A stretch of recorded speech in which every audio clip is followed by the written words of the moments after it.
Captain Jake Morrison was drinking his morning coffee when the alarm started screaming. He nearly dropped the hot cup as red lights flashed all around the bridge of the U.S. Defiance. His ship had been exploring the outer rim of human space for 3 months, mapping new star systems and looking for resources. It was supposed to be a quiet mission. "Captain, we're picking up a distress signal," called out Communications Officer Danny Carter from his station. The young man's voice was tight with worry. "It's not human, sir. The signal pattern is completely unknown." Jake set down his coffee and moved to the captain's chair. Around him, his crew worked at their stations with practiced efficiency. The Defiance was a small exploration ship with only 30 people aboard, but they were good at their jobs. Chief Science Officer Lisa Rodriguez was already running scans while Security Chief Ryan Clark checked the weapon systems. "How far away is the signal?" Jake asked. "About 6 hours at maximum speed," Danny replied. "The signal is weak and getting weaker. Whatever is sending, it might not last much longer." Jake thought for a moment. They were far from Earth, far from any human settlements. Out here, they might be the only help available. Set course for the signal, maximum speed. The Defiance turned toward the source of the distress call and jumped to faster-than-light travel. Jake used the time to gather his senior officers in the conference room. Lisa Rodriguez brought her scanner readings, while Ryan Clark had prepared a security briefing. "What do we know?" Jake asked as they sat around the small table. Lisa pulled up a holographic display. "The signal is definitely artificial, but it's not using any communication protocols we recognize. The power signature suggests a ship about the size of a small freighter. It's badly damaged." "Could it be a trap?" Ryan asked. The security chief was a careful man who always thought about threats first. "Possible," Lisa admitted. "But the energy readings suggest real damage. Either someone built a very convincing fake distress signal, or there's a ship out there that needs help." Jake nodded. "We'll be careful. Ryan, have your team ready for anything.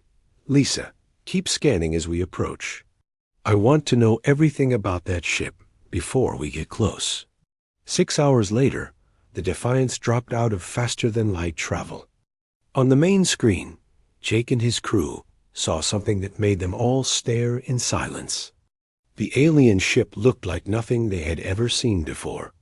It was long and curved, with smooth surfaces that seemed to flow like water. Parts of it were torn open, and atmosphere was leaking out in frozen clouds. "My God," Lisa whispered. "It's beautiful, even damaged." "Any signs of life?" Jake asked. "Yes, sir. I'm reading at least 12 life forms aboard. They're weak, but alive." Lisa's fingers danced over her controls. "Captain, I'm also detecting something else. They're our escape. Pods scattered around the area. Most of them are empty, but a few still have life signs." Jake felt his stomach tighten. Whatever had happened here, it had been bad enough that people had abandoned ship. "Danny, try to establish communication. Use all frequencies. Maybe we can find something they understand." For the next hour, Danny worked to make contact while Lisa and her team studied the alien ship. Finally, they got a response. It was just static at first, then strange sounds that might have been a voice. "I think I've got something," Danny said excitedly. "The computer is trying to match the signal to language patterns. It's going to take time, but we might be able to talk to them." Jake made his decision. "Prepare a boarding party. Ryan, you're with me. Lisa, you too. We need to understand what happened here." The boarding party suited up and took a shuttle to the alien ship. As they approached, Jake could see the damage more clearly. Whatever had attacked this ship had used weapons. That left strange burn marks, unlike anything human technology could create. The hull was melted in some places, torn open in others. They found an airlock that was still working and managed to get inside. The ship's gravity was lighter than Earth normal, and the air was thinner, but their suits handled the difference. Emergency lights cast strange shadows as they moved through corridors that curved in ways that hurt to look at. The architecture is completely different from human design, Lisa observed, scanning everything with her instruments. These beings think in 3 dimensions in ways we don't. They found the survivors in what looked like a medical bay. The aliens were unlike anything humans had imagined. They were tall and thin, with 4 arms and skin that changed color slowly like a mood ring. Their faces were almost human-like, but with large eyes that seemed to hold great sadness. One of the aliens, clearly the leader, stepped forward when the humans entered. It made sounds that their translation equipment struggled with, but finally, words began to form in their earpieces. U.R. New people, the alien said slowly. The voice was musical, like wind chimes. We have not seen your kind. We're humans, Jake said carefully. From the planet Earth, we received your distress signal. We want to help. The alien skin shifted to a deeper blue color. Help? You risk much. The hegemony they hunt us. They hunt all who run. Lisa stepped forward with her medical. Scanner, can you tell us what happened? Who attacked you? The alien leader looked at the other survivors, and they had what looked like a quick conversation in their own language. Finally, the leader turned back to the humans. I am Veltar, captain of trade ship Gentle Current. We escaped from processing center. Many of our people still there. Still slaves. The word slaves hit the humans like a physical blow. Jake felt his jaw clench. Slaves? Someone is keeping your people as slaves? Veltar's skin turned a dark purple color. The hegemony they rule much of galaxy. They take people, make them work, make them property. We tried to trade with them.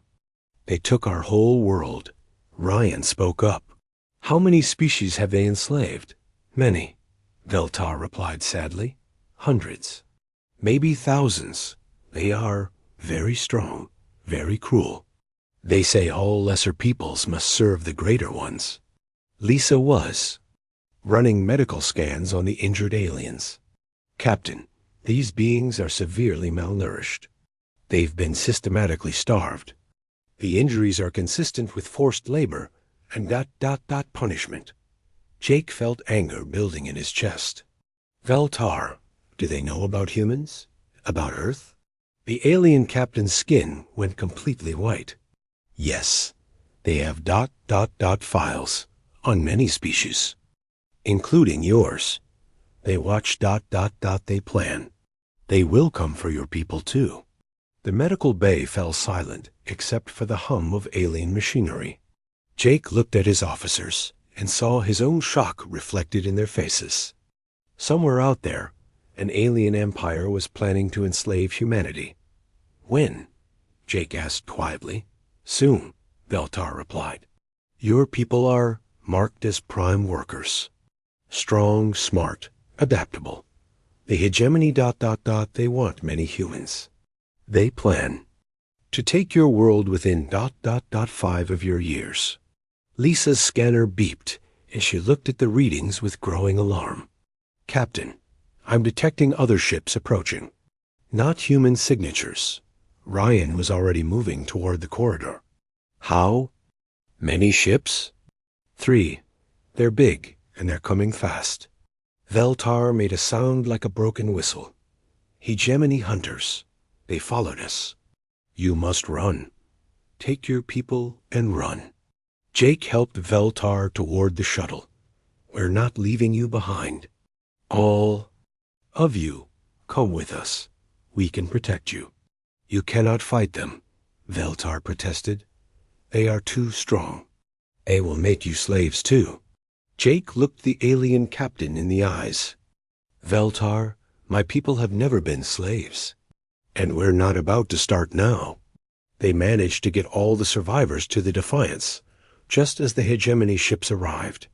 Jake watched on the main screen as 3 massive vessels, each 10 times the size of his ship, surrounded them. The ships were dark and angular, covered in weapons that could probably destroy the Defiance with a single shot. "Incoming transmission," Danny reported. On the screen appeared a face that would haunt Jake's dreams. The alien was reptilian, with scales instead of skin and eyes like yellow fire.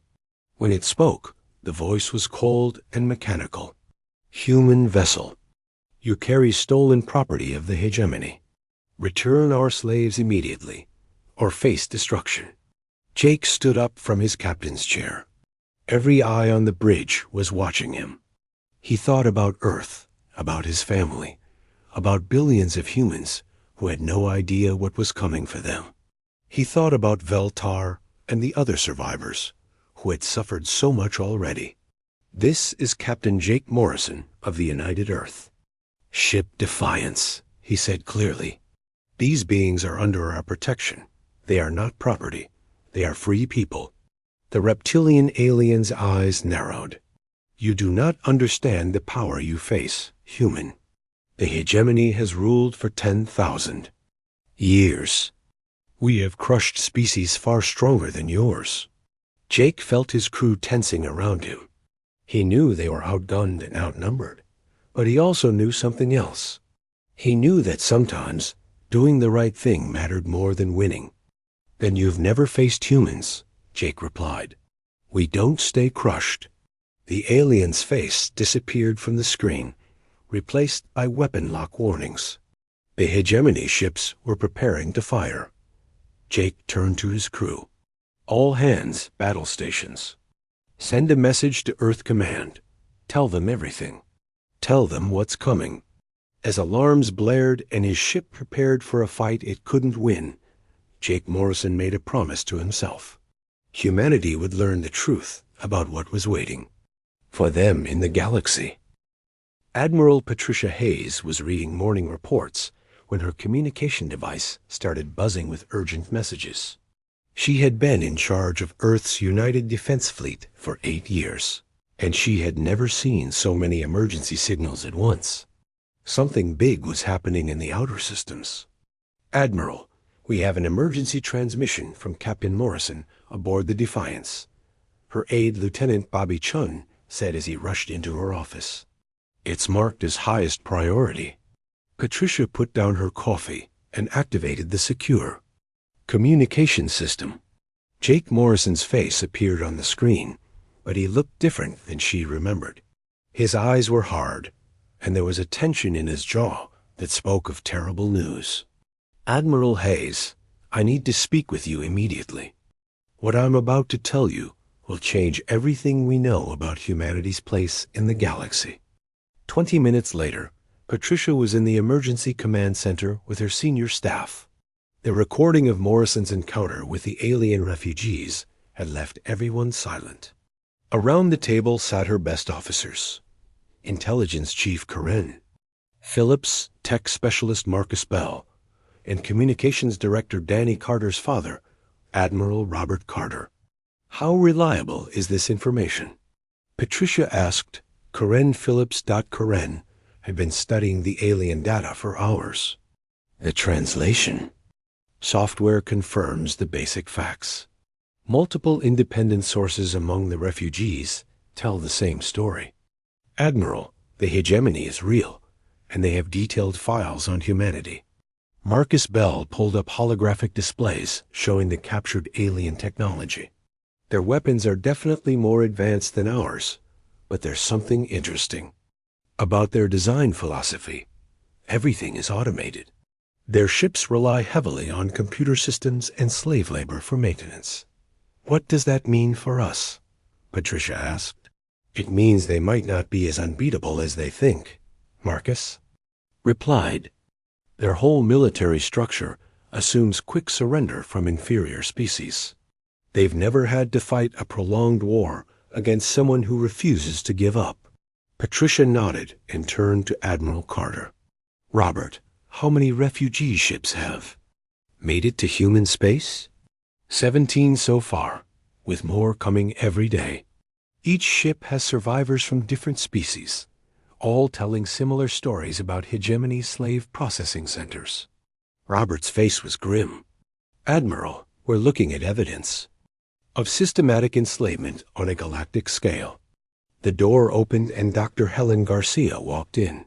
She was Earth's leading expert on alien psychology, hastily called in to help understand the refugees. Her preliminary report was already causing concern among the leadership. What have you learned from interviewing the survivors? Patricia asked. Helen sat down heavily. Admiral, what these beings have endured is beyond anything in human history. Entire species reduced to property, children taken from parents, and trained as workers from birth. Some species have been enslaved for so long they don't remember what freedom was like. She activated a holographic display showing different alien species. But here's what's interesting. According to the refugees, humans have a combination of traits that the hegemony finds particularly valuable. We're adaptable, intelligent, and physically resilient. But more than that, we have something they call impossible stubbornness. Meaning. What? Patricia asked. Meaning that every other species they've encountered either surrendered quickly when faced with overwhelming force, or was completely crushed when they tried to resist. Humans appear to be the first species that might actually get more determined when faced with impossible odds. Corinne Phillips activated her own display. Admiral, I've been analyzing the hegemony's expansion patterns. They've been conquering species for thousands of years, but their methods are always the same. Massive show of force, demand for surrender, then systematic enslavement of survivors. It works because most species value survival over freedom. Patricia stood up and walked to the large window overlooking Earth's orbital defense platforms. In the distance, she could see refugee ships being guided to safe harbors by human vessels. And they think this strategy will work on humans? They're counting on it, Corinne replied. Their files suggest they believe humans will surrender once they see the size of the invasion fleet. They've allocated resources for processing centers to hold 40 billion human slaves. The room fell silent. 40 billion was more than Earth's entire population. Marcus Bell broke the silence. Admiral, there's something else. I've been studying the refugee ships' escape routes. Some of them mention getting help from something called the Ghost Fleet. Ships that appear, help them escape, then disappear before hegemony reinforcements arrive. Pirates? Robert Carter asked. Maybe. Or maybe there's already a resistance movement we don't know about. Patricia returned to the table. How long do we have? According to multiple sources, the hegemony plans to begin their harvest of Earth within 5 years, Corinne replied. But that assumes they maintain their current schedule. If they detect increased military activity in our space, they might accelerate the timeline. Then we need to be very careful about how we respond, Patricia said. Helen, what can you tell us about hegemony psychology? Helen pulled up profiles of captured hegemony officers from the refugee testimonies. They're absolutely convinced of their own superiority. 10,000 years of easy victories have made them complacent. They follow predictable patterns because they've never needed to adapt. Their biggest weakness is that they can't imagine losing. That gives us an advantage, Patricia mused. They'll underestimate us because they underestimate everyone. A communication alert interrupted the meeting. Lieutenant Chun appeared on the screen. Admiral, President Foster is requesting an immediate briefing. The refugee situation is creating public attention, and she needs to know what we're dealing with. Patricia looked around the table at her officers. Ladies and gentlemen, we're about to brief the President of Earth about an alien slave empire that wants to enslave our entire species. I want everyone to understand that as of today, everything changes. This is no longer about exploration or scientific discovery. This is about the survival of human freedom. 2 hours later, Patricia stood in the Oval Office facing President Amanda Foster. The President had listened to the entire briefing without interruption, her face growing more serious with each revelation. Admiral, are you telling me that there's an alien empire out there that treats entire species as property, and they're planning to do the same to us? Yes, Madam President. And according to our intelligence, they view humans as particularly valuable slaves due to our physical and mental capabilities. President Foster walked to her window and looked out at the city below. Millions of people going about their daily lives, unaware that their freedom was under threat. What are options? We have 3 choices, Patricia replied. We can try to hide and hope they don't find us. That seems unlikely given their intelligence on human space. We can try to negotiate, though their history suggests they don't make deals with species they plan to enslave. Or we can prepare to fight against an empire that's conquered hundreds of species with technology superior to ours. Yes, ma'am. President Foster was quiet for a long moment. Admiral, in your professional opinion, what chance do we have in a direct military confrontation? Patricia had been dreading this question. Honestly, Madam President, if we fight them the way previous species have fought them, we'll lose. But humans don't fight like other species. Explain. Every species the hegemony has conquered fought conventional wars. Fleet against fleet, trying to match their technological superiority. We can't win that way. But humans have always excelled at unconventional warfare. We're stubborn, creative, and we don't give up even when we should. President Foster turned back to face her. Are you suggesting guerrilla warfare against a galactic empire? I'm suggesting that we fight smart instead of fighting fair. Use our advantages instead of trying to match their strengths. The president sat down at her desk. What do you need? Full authorization to begin military preparations. Permission to establish refugee settlements as intelligence-gathering operations. And most importantly, absolute secrecy until we're ready. If the hegemony learns we know about their plans, they'll move up their timeline. President Foster reached for her secure communication device. Admiral, you have whatever you need. But I want regular briefings, and I want options. The American people elected me to protect their freedom, not to surrender it to alien slavers. Understood, Madam President. One more thing, Admiral. How do we tell 6 billion people that their world is about to be invaded by alien slave traders? Patricia had been thinking about this problem since Morrison's first report. Very carefully, ma'am, and only when we have a plan that gives them hope along with the truth. As Patricia left the White House, she thought about the enormous task ahead. Humanity had discovered they were marked for enslavement by a galactic empire. Now they had to find a way to survive what was coming. But as she looked up at the stars beginning to appear in the evening sky, Admiral Patricia Hayes felt something that the hegemony had probably never encountered before in their 10,000 years of conquest. She felt determined that the aliens had made one critical error in their assessment of humanity. They thought humans would surrender when faced with impossible odds. General Nathan Brooks stood in the massive underground facility that would become the heart of humanity's defense. 6 months had passed since the first refugee ships arrived, and Earth was changing in ways that would have been impossible to imagine.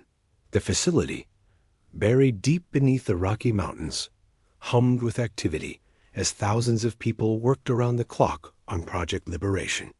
General, the new weapon prototypes are ready for testing, Engineer Samantha Wright said.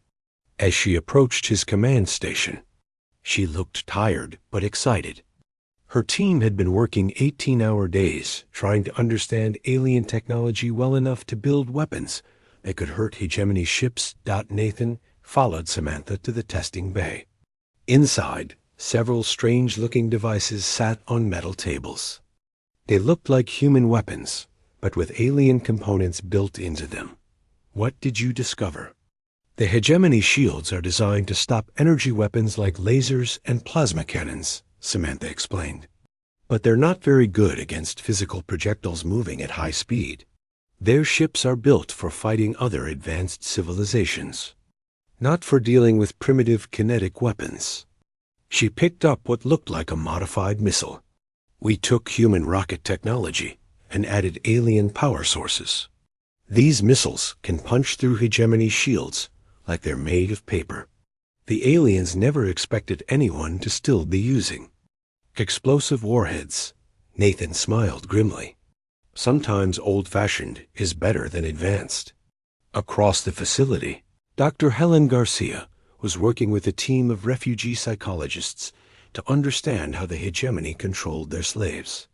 What she had learned was disturbing but useful. The aliens used a combination of overwhelming force and psychological manipulation to break the spirit of conquered species. They convinced slaves that resistance is hopeless, she explained to Colonel Peter Lang, who was developing Earth's military strategy. They show overwhelming power, then offer survival in exchange for obedience. Most species choose survival. Peter studied the psychological profiles spread across the table. But humans are different. Exactly. Humans have something most species don't. When faced with impossible odds, we don't just try to survive, we try to win. The hegemony has never encountered that mindset before. Meanwhile, Captain Lisa Rodriguez was working with the refugee technical teams in another part of the facility. She had been promoted after her work with the first alien contact, and now she led the Intelligence Analysis Division. Her current project was mapping hegemony military patterns. "Look at this," she said to her team, pointing at a three-dimensional star map. Every hegemony conquest follows the same pattern. They send a massive fleet, demand surrender, then process the population. They've used this method for thousands of years without changing it. Tech specialist Marcus Bell joined the discussion. Their military doctrine assumes that any species advanced enough to be worth enslaving will surrender rather than face extinction. They don't have procedures for dealing with prolonged resistance, which means we can use their own patterns against them, Lisa concluded. They'll expect us to fight like every other species they've conquered. When we don't, they won't know how to respond. In the refugee settlements that had been built around Earth's solar system, amazing things were happening. The survivors of dozens of conquered species were working together for the first time in centuries. They shared knowledge, skills, and, most importantly, hope. Velter, the Cathara captain who had first warned humanity about the hegemony, was now helping to coordinate the resistance. His people's knowledge of hegemony technology was proving invaluable. He worked closely with Bobby Chun, who had developed a new communication network that connected all the settlements. "Your people are remarkable," Veltar told Bobby as they tested the communication system. "In 6 months, you have accomplished what took my people centuries to dream about." "What's that?" Bobby asked. "You have made us believe we can win." The network Bobby had created was more than just a communication system. It was becoming the backbone of something that had never existed before, a coordinated resistance movement spanning multiple star systems. Refugee settlements were sharing intelligence, resources, and tactical information in real time. Dr. Marcus Bell made an important discovery while studying captured hegemony equipment in his laboratory. He had been trying to understand how their computer systems worked when he found something unexpected. "General Brooks, you need to see this," he called out excitedly.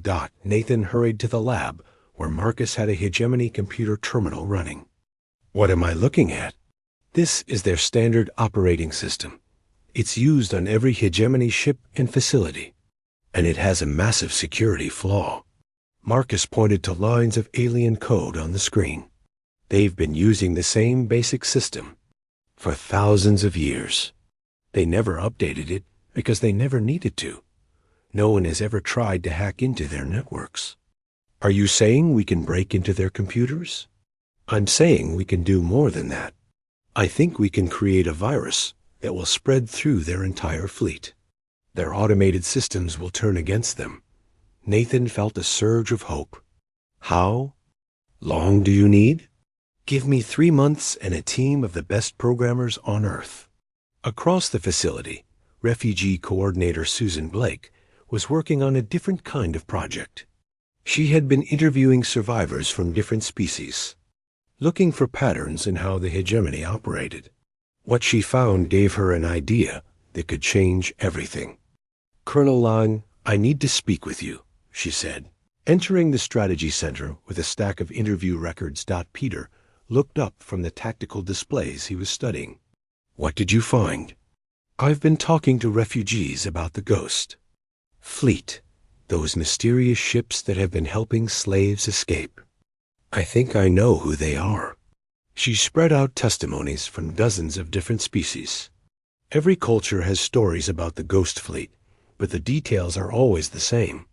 Ships that appear from nowhere, help slaves escape, then vanish before hegemony reinforcements arrive. They've been operating for over 3,000 years. 3,000 years? Peter repeated. That's impossible. No ship could last that long. Not one ship. A fleet, maintained and crewed by the descendants of the first species the hegemony enslaved. They've been hiding in deep space, conducting rescue operations and waiting for the right moment to strike. Back, Peter stared at the reports. If that's true, then we're not alone. There's already a resistance movement out there. Susan nodded. And they've been watching human space since we started taking in refugees. I think they're waiting to see what we'll do. The implications were enormous. If humanity could make contact with the Ghost Fleet, they might gain thousands of years of experience fighting the hegemony. But first, they had to prove they were worthy allies. That proof came sooner than expected. Long-range sensors detected a massive hegemony fleet moving toward human space. The invasion timeline had been moved up. Instead of 5 years, humanity had 18 months to prepare. General Brooks called an emergency meeting of all department heads. The underground facility's main conference room filled with humanity's best military minds, scientists and refugee leaders. Ladies and gentlemen, our preparation time has been cut short, Nathan announced.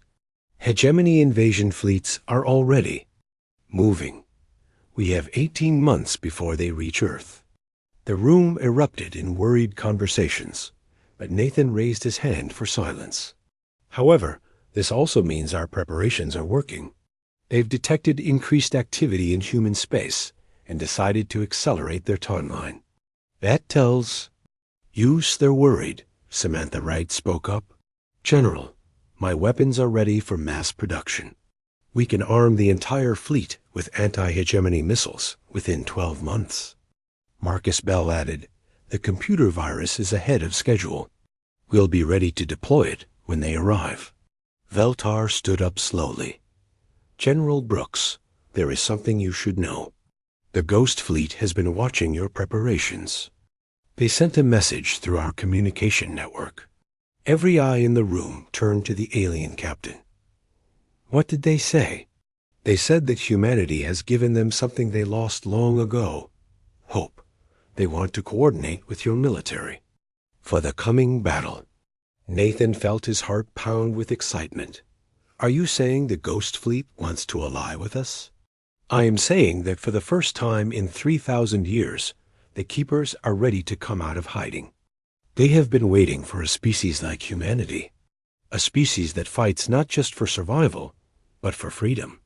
Colonel Lang leaned forward. How many ships do they have? Unknown. But they have had 3,000 years to prepare for this war, and they know every secret the hegemony has. The meeting continued for hours as plans were made and revised.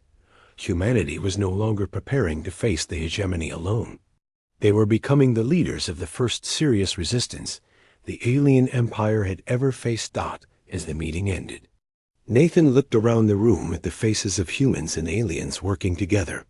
6 months ago, humanity had been alone in the galaxy, unaware of the dangers that surrounded them. Now they were part of something larger.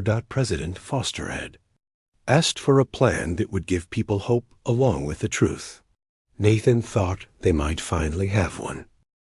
Fleet Commander Thicmer stood on the bridge of his massive flagship, the Eternal Dominion, watching the stars shift as his invasion fleet dropped out of faster-than-light travel.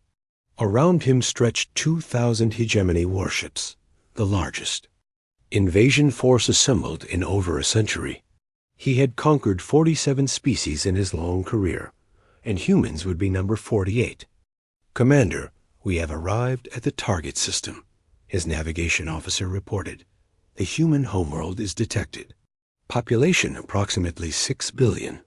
Thicmer's scaled lips curved in what passed for a smile among his people. "Excellent. Begin standard invasion protocol. Send the surrender demand, then prepare processing ships for 40 billion slaves." "Sir, 40 billion?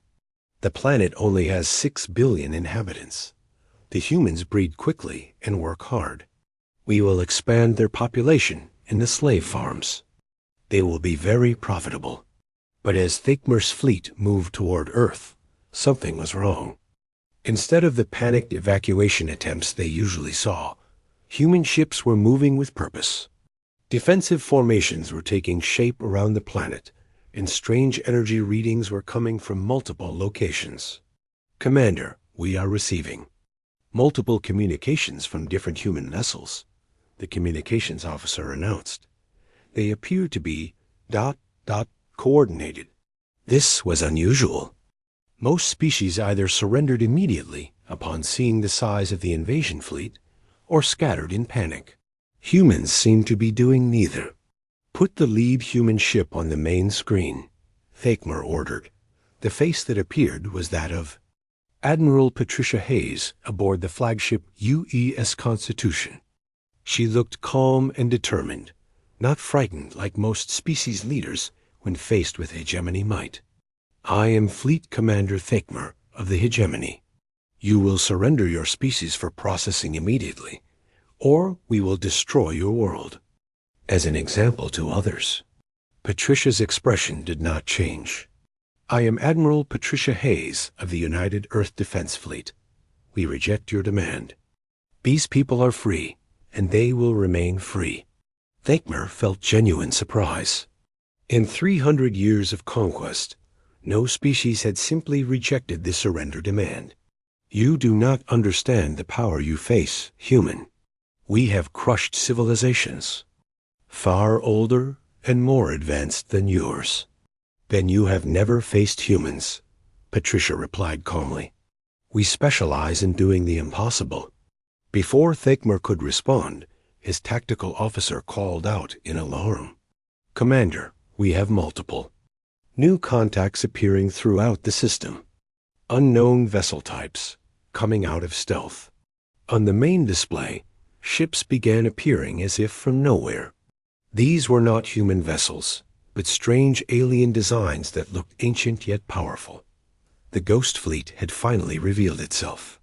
"Commander," his intelligence officer said, voice filled with disbelief, "I am reading ship designs from species that were conquered centuries ago. This is impossible. Those civilizations are extinct." "Nothing is extinct until we say it is," came a new voice over the communication channel. The speaker was an alien with features that looked like carved stone. "I am Keeper Prime Zarkith. For 3,000 years, we have waited for this moment. For 3,000 years, we have prepared for your fall." Thicmer felt something he had never experienced before: doubt. The invasion fleet that had seemed unstoppable minutes ago now faced not just human defenders, but ships from across the galaxy. Hundreds of vessels from dozens of species, thought long destroyed. "Impossible," he whispered. "The keepers are myths." "Stories told by slaves. We are no myth," Zarkith replied. "We are every species you thought you had broken. We are the survivors." The resistors, the ones who never stopped fighting. And today, we end your reign of terror. Captain Jake Morrison, now commanding a strike force of modified human vessels, led the first attack. His ships were equipped with Samantha Wright's new kinetic missiles, designed specifically to penetrate hegemony shields. The alien fleet had never faced anything like them. All ships, this is Morrison. Target their command vessels. Hit them hard and fast. The missiles streaked across space, faster than hegemony point defense systems could track. When they hit, the results were devastating. Shield generators that had protected alien warships for centuries failed instantly as physical projectiles tore through energy barriers designed to stop beam weapons. Impossible, Thakmer's tactical officer shouted. Their weapons are penetrating our shields, but the surprises were just beginning. As hegemony ships tried to respond with their energy weapons, their computer systems began failing. Marcus Bell's virus, carefully planted in captured equipment months earlier, was spreading through their fleet's network like wildfire. On ship after ship, weapon systems shut down, navigation failed, and life support began cycling randomly. Automated systems that the hegemony relied on were turning against them. "Commander, we are losing control of fleet operations," his engineering officer reported in panic. "Something is corrupting our computer networks." Thakmer watched in growing horror as his unstoppable invasion force began falling apart. Ships collided with each other as navigation systems failed. Weapons fired randomly or not at all. Communications became a chaos of corrupted signals. Meanwhile, in the refugee settlements throughout human space, coordinated uprisings began. The Dalthani used their knowledge of hegemony communication protocols to send false orders, creating confusion among support ships. Kithara engineers who had been pretending to repair captured vessels instead sabotaged critical systems. Dr. Helen Garcia's Psychological Warfare Division broadcast messages to hegemony slave crews, telling them that freedom was possible, that the empire was falling, that they could choose to fight for themselves instead of their masters. The response was immediate and devastating. On dozens of hegemony ships, slave crews rose up against their overseers. Engineering teams sabotaged their own vessels rather than continue serving the empire that had destroyed their worlds. "Commander, we are receiving reports of slave uprisings." Throughout the fleet, a communications officer reported, his voice shaking. Multiple ships had been seized by their own crews. Thakmer felt his perfect invasion crumbling around him. Nothing like this had ever happened before. The hegemonies. Strength had always been overwhelming force, and the assumption that conquered species would remain broken. But these humans had somehow undone centuries of conditioning in just 18 months. Security Chief Ryan Clark led boarding parties of human marines and refugee volunteers onto disabled hegemony vessels. Their mission was not just to capture ships, but to free the slaves working aboard them. Each liberated vessel became another ally in the growing rebellion. "This is Clark to all boarding teams," he transmitted as his forces fought through the corridors of a hegemony cruiser. "Remember, the crew slaves are not our enemies. They're prisoners just like the refugees were. Free them, and they'll fight with us." The tactic worked perfectly. As human forces fought their way through alien ships, they found eager allies among the enslaved populations. Beings who had served the hegemony for generations turned their knowledge against their former masters. Colonel Peter Lang coordinated the overall battle from Earth's command center. His strategy was working exactly as planned. Instead of meeting the hegemony in traditional fleet combat, human forces used guerrilla tactics on a galactic scale. They hit critical targets, disrupted communications, and turned the enemy's own assumptions against them. "All units, Phase 2 is now in effect," he transmitted to the fleet. "Target their supply ships and command vessels. Let the warships fight." empty space while we cut off their support. President Amanda Foster watched the battle from the secure command bunker beneath Washington. For the first time since learning about the hegemony threat, she felt hope. The impossible was happening. Humanity was not just surviving the invasion. They were winning. "Admiral Hayes," she said over the secure channel, "our people are performing miracles out there." "Yes, ma'am," Atricia replied from the Constitution's bridge as she maneuvered her ship between disabled hegemony vessels.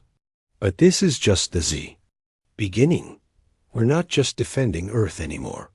We're liberating the galaxy." Fakemur made a desperate decision.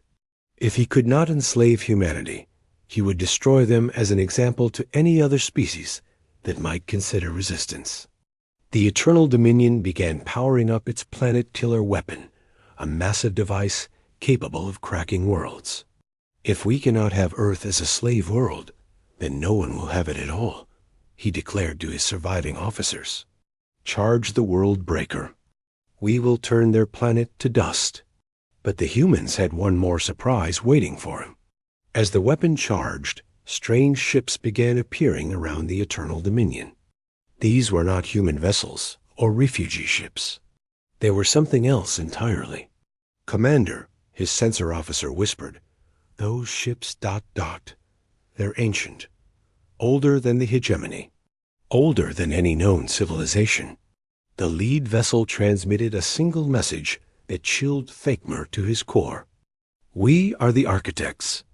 We who built the first civilizations, who seeded the galaxy with life. We have watched you poison our garden for too long. Your time is over." Fakemur realized with growing horror that humanity had somehow awakened beings. That the hegemony had thought were myths. Ancient powers that had been sleeping while younger species played at war and conquest. Fleet Commander Fakemur sat in chains aboard the human vessel UES Constitution, watching through the viewport as his once mighty empire crumbled before his eyes. 3 months had passed since the failed invasion of Earth, and the galaxy was transforming in ways he could never have imagined. Admiral Patricia Hayes entered the holding area where Fakemur was kept. She carried a data tablet showing reports from across known space. The former hegemony commander looked up at her with a mixture of hatred and confusion.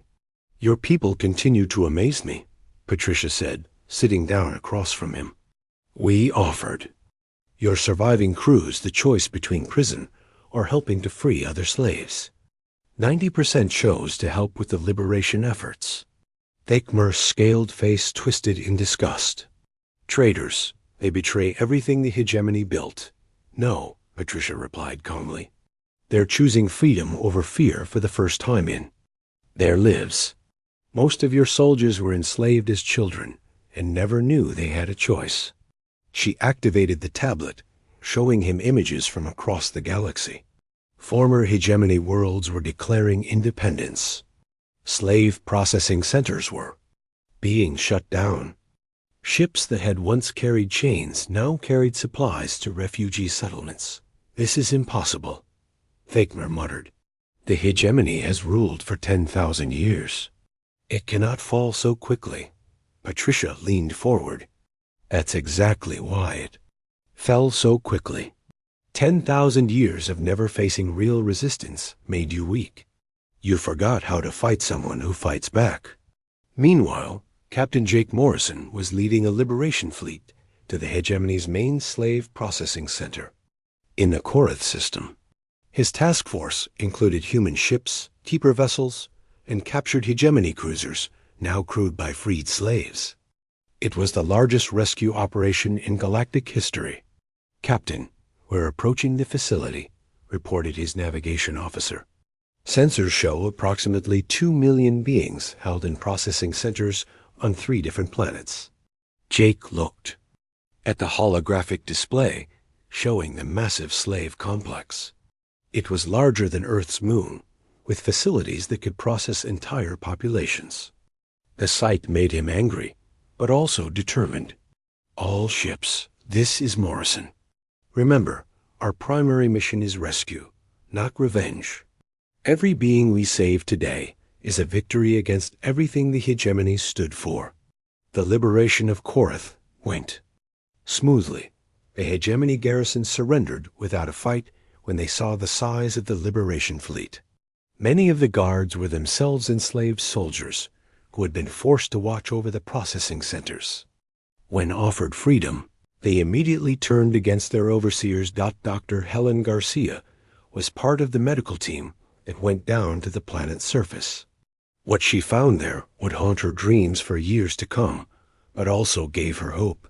The slaves had not been broken. Even after years of abuse, they still remembered freedom. "Doctor, you need to see this," called out Nurse Kevin Walsh from one of the processing buildings. Inside, they found something remarkable. The slaves had been secretly organizing, planning escapes, and maintaining hope despite the horrible conditions. They had never stopped believing that freedom was possible. "How did you keep fighting?" Helen asked an elderly Kithara slave who had been imprisoned for 30 years. "Because we always knew someone would come," the alien replied, tears flowing down his face. "We did not know it would be humans, but we knew someone would come. Evil cannot last forever." Back in Earth's solar system, engineer Samantha Wright was working on a project that would have seemed impossible a year earlier. She was retrofitting former hegemony warships to serve as transportation for freed slaves. The irony was not lost on her that ships once used to enforce slavery were now being used to spread freedom. The shield generators can be converted into life support systems, she explained to her team. These ships were designed to carry slaves, so they already have the space. We just need to make them comfortable instead of miserable. Tech specialist Marcus Bell had an even more ambitious project.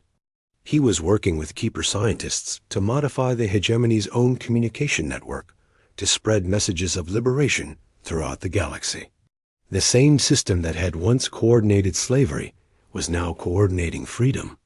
Every hegemony communication relay is now broadcasting liberation messages in over 300 languages, he reported to General Brooks. Former slaves across the galaxy are learning that the Empire has fallen and that help is coming. The results were dramatic. On world after world, slave populations rose up against their overseers. Most hegemony officials, faced with rebellions they had no experience fighting, simply fled. The empire that had seemed unshakable was collapsing like a house of cards. President Amanda Foster stood before the United Nations, addressing not just Earth's leaders, but representatives from over 50 liberated species. The Great Assembly Hall had been expanded to accommodate beings of different sizes and atmospheric needs. It was a sight that would have been impossible to imagine a year ago. "Today, we established the Galactic Liberation Alliance," she announced to thunderous applause from hundreds of different species. "Our mission is simple: to ensure that no being anywhere in the galaxy will ever again be enslaved by another." Veltar, the Kithara captain who had first warned humanity about the hegemony, was chosen as the Alliance's first ambassador. His journey from broken refugee to galactic leader showed how much the galaxy had changed. "1 year ago, I was a slave," he said in his speech to the assembly. "Today, I represent free peoples across the stars. This change happened because humans taught us something we had forgotten, that freedom is worth any sacrifice." The keeper leader Zarkith revealed the full truth about his people's long struggle.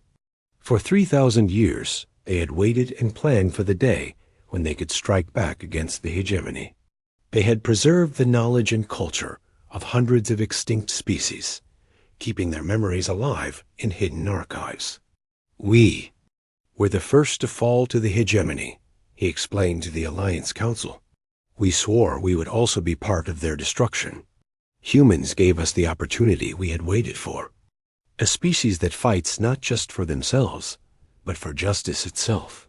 Colonel Peter Lang was now coordinating the massive effort to hunt down remaining hegemony holdouts. Most surrendered quickly when faced with combined human-alien forces. But some die-hard commanders tried to continue the old ways in remote systems. "They don't understand that the galaxy has changed," he reported to Admiral Hayes. "They keep trying to enslave populations that now know they have allies. Every attempt at resuming slavery just creates more enemies for them." The psychological impact of the hegemony's fall was enormous. Species that had been enslaved for generations were learning to make their own decisions again. Dr. Helen Garcia established rehabilitation centers throughout liberated space, helping former slaves adapt to freedom. "The hardest part is not the physical recovery," she observed. "It's helping people remember that they have value beyond their labor. Some species have been slaves for so long, they've forgotten what they wanted to do with their lives." But the results were encouraging. As former slaves rediscovered their cultures, arts, and sciences, the galaxy began to flourish in ways it had not seen for millennia. Technologies that had been suppressed by the hegemony were redeveloped. Art forms that had been banned were performed again. Languages that had been forbidden were spoken openly. Captain Lisa Rodriguez led archaeological teams to recover the lost histories of enslaved species. The hegemony had tried to erase the past of conquered peoples, but traces remained. Libraries hidden by rebels, art buried by resistance fighters, stories passed down in secret by slave families. "We're not just freeing the galaxy's future," she reported. "We're recovering its past. Every species has a right to know where they came from." 6 months after the Battle of Earth, Admiral Patricia Hayes received a communication that surprised even her. It came from the architects, the ancient beings who had intervened during the final battle. "Humans of Earth," the message began, "you have surprised us. In all our observations of younger species, we have never seen such dedication to the freedom of others. You fight not for conquest or glory, but for principles. This gives us hope for the galaxy's future." The architects revealed that they had been testing younger species for eons, waiting for one that would prove worthy of inheriting the galaxy. The hegemony had failed that test catastrophically. Humanity had passed it brilliantly. As Admiral Hayes stood on the bridge of the Constitution, now flagship of the Liberation Alliance fleet, she looked out at a galaxy transforming before her eyes. Ships from dozens of species worked together to deliver supplies to former slave worlds. Communication. Networks that had once spread fear now spread hope. Weapons designed for oppression were being converted into tools for building. President Foster's speech to the First Galactic Liberation Council would be remembered for generations. A year ago, humanity discovered we were marked for slavery. Today, slavery itself is marked for extinction. We have learned that the universe's greatest power is not weapons or technology, but the simple refusal to accept that injustice is inevitable. Thekmer, still imprisoned on the Constitution, watched the ceremony through his cell's viewport.